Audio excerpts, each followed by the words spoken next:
involves many different machinists, and we'd like to know how they're conforming to their in-process checks. Confirm any special user guidance. I mentioned the cleaning of the threads. In this particular case, there's also a little predictive section in their manual for X number of hours of operation would indicate a need to further inspect the seals, do elastomer replacements, and then look at the guidance, because quite often these manuals will live in a binder on a supervisor's shelf, because a lot of companies today are going to operator-performed maintenance. Something as simple as a seal replacement means that we probably don't even have a mechanic. We have one of the process personnel doing this, because when it happens, we're down until we fix it. So we need to at least verify that reassembly instructions are proper. And lastly, we want to understand that the facility itself was reviewed.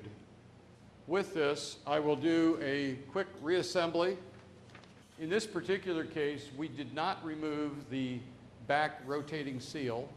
So these O-rings are intact and have remained in place, and we'll install the stationary seal O-rings in the back plane. The back plane has somewhat of a square machined section, and this back seal face has a mating squarish shape. So once it's inserted, this is the way that it prevents rotation. In the case of the seal itself, within the seal, we have what's called a wave spring. This is what causes the compression of the seal faces. So the wave spring is inserted. Okay. Similarly, on the seal face, we have the O-ring that's around the perimeter of the seal. We have two slots for the drive pins, and so it's very simply aligning the pins with those slots. And once I've twisted it and they align, it goes together. So this is really the assembly of the front rotating portion of the seal face. We also have the inner seal driver O-ring, which was this small O-ring that I removed off of the shaft. So we're going to slide it back onto the shaft, and typically would involve some form of specified lubricant at this point so that it is freely slipping onto the shaft. And now we're ready to insert the forward portion of the mechanical seal onto the shaft. And I'm going to rotate this around so that the keyway is up and gravity is my helper.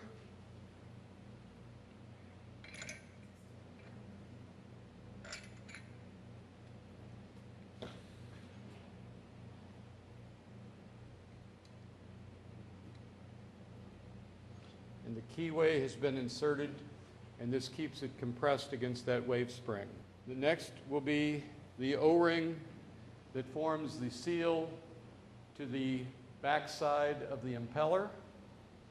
And this O-ring sits in a small groove on the component that we've just inserted.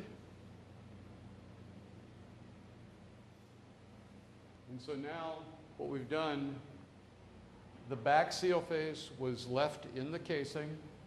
We've just inserted the front seal face.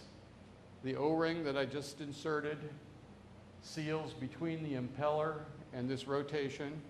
And as you can see, this O-ring is exposed to cleaning solution.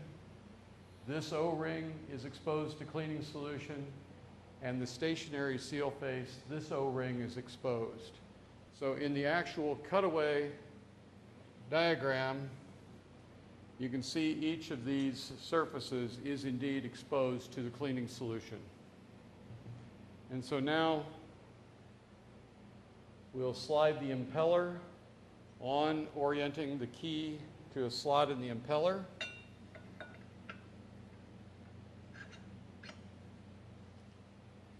This diagram is essentially the same as the earlier diagram, except it adds the back double mechanical seal, but the entire front end of the pump is the same. We've slid the impeller on, and in this case, we will lubricate the impeller nut gasket. So this is a new gasket seal at this point that would be inserted on to retain the impeller. This gasket is a rather specialized cross-sectional shape, and that the nut itself goes metal to metal with the impeller inside the seal diameter, so we don't extrude the seal outward. In that particular case, it's allowed to maintain its proper compression. And then lastly, we will take the cover gasket and lubricate it appropriately, put it on the cover, two-handed task. Okay. One moment.